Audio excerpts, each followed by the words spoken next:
to Dialogue. China and Pakistan maintain a highly cooperative relationship. Since the establishment of the new Sharif government in March, China and Pakistan have continued to deepen their cooperation in various fields while maintaining their traditional friendship. What is the state of relations now? What is the progress of the construction of the China-Pakistan economic corridor? How is China viewed on Pakistani social media? With these issues in mind, I'm very glad to welcome to the studio Rana Aradat Sharif Khan, member of the National Assembly of Pakistan, and Saeed Murtaza Mahmood, member of the National Assembly of Pakistan and also the Pakistan former Minister of Industry. That's our topic. I'm Xu Qinduo.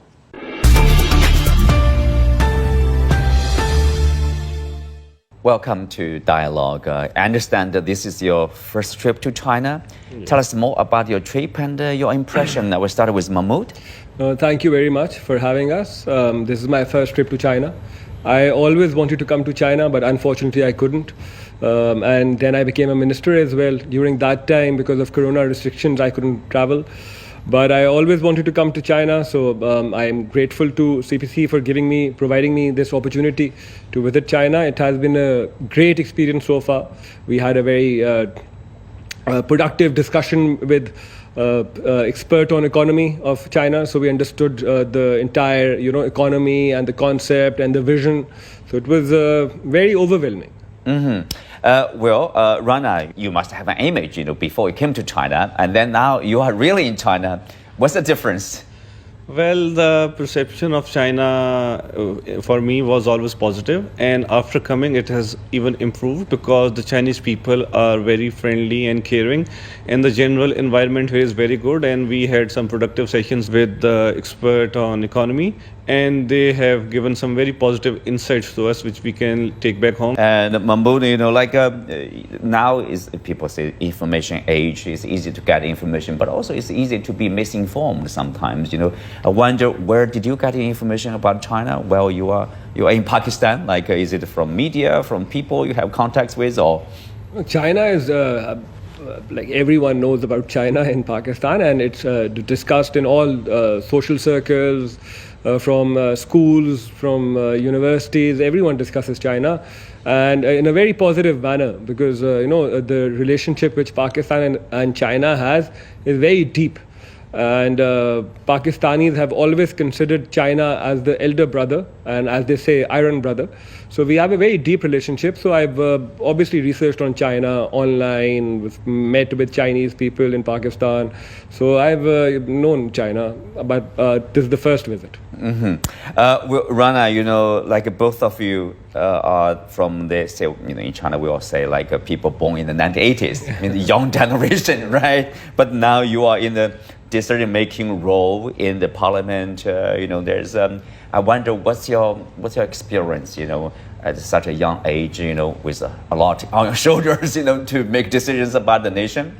Getting elected to the parliament at a very young age, when I was elected, I was one of the youngest parliamentarians of the time in 2018, is a really unique privilege and a challenge as well, because conversing through the dynamic and complex landscape of Pakistani politics, it was a really steep learning curve. And our party leadership and the current Prime Minister Shahbaz Sharif, who was at that time the leader of opposition, he really took an interest in grooming the young, newly elected parliamentarians of that time. And after that, the seniors and the other senior parliamentarians, they also helped us navigate through this process. And we had to balance the complex and diverse needs of the electorate, building coalitions amongst different political parties for mutual benefit, because our principal concern here is to serve the people who elected us across the political divide. So that was a good experience, and we are looking forward to working on it. Mm-hmm. So Mahmood, how do you see your experience? What are the challenges of working as MP? In Pakistan, because this is my third tenure. So what I feel is that in Pakistan, unfortunately, the local body system is weak. So basically the MPs, members of the parliament, they have to take the burden of the district governments as well. So obviously we engage with our constituents on regular basis. We try to solve their issues. But hopefully one day we'll have a stronger local body system, so the parliamentarians can focus more on the law making rather than serving the constituents on the district level. We say young politician. Usually, we associated that age with this information with social media. I wonder what kind of role social media play in politics in Pakistan, because obviously it has a role, a prominent role in many countries. People express their opinions on social media, all kinds of opinions. How does that affect politics? Social media in Pakistan is very, very popular because we have a very young age population. 70% of our population is under 30, and therefore 40 million mobile phones sold every year. So everyone has a mobile phone, and social media has become very popular. Even though it's new, I think it will evolve eventually with time. It's new.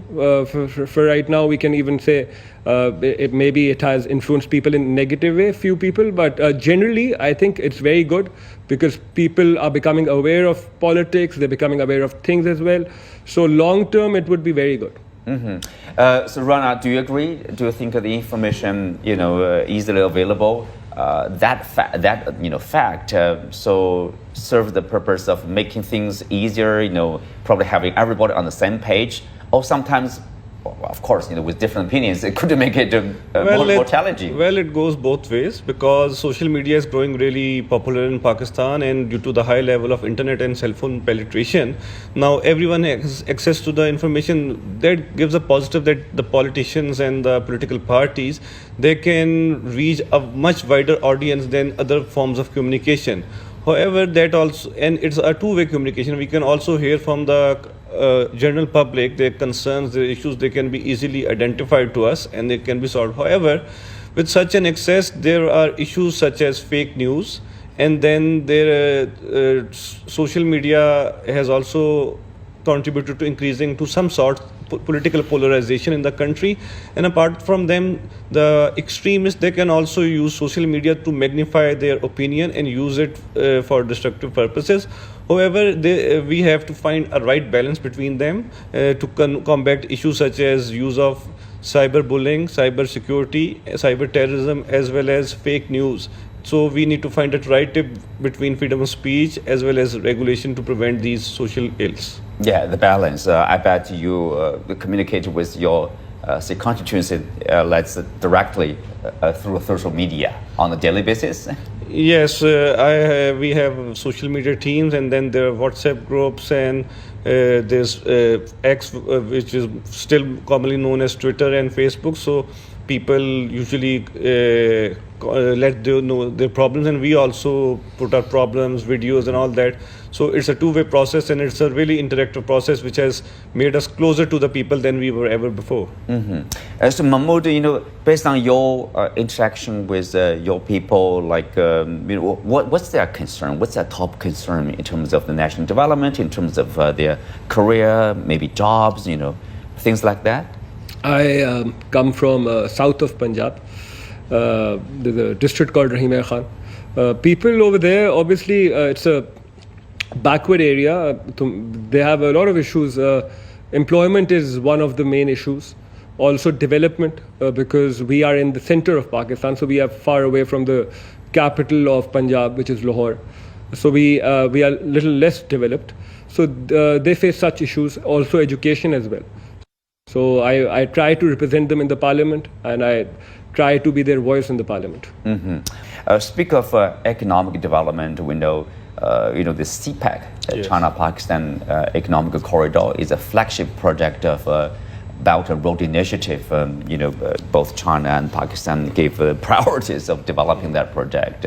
But recently we do hear some of this terror attack targeting the Chinese workers and also their Pakistani colleagues. Tell us more about that. Who are those people and why they are attacking engineers, people who help build the project? First of all, I would like to use this opportunity to condole and express my deepest condolences to the Chinese people for the attack that happened in Dasu, the workers who were working on the Dasu hydropower project. And this attack does not represent the manifestation of the vast majority of the people. China is very well liked by Pakistanis, and people have a very good relationship and very good opinion about China. However, you must understand that there is a lot of geopolitics involved in this process, where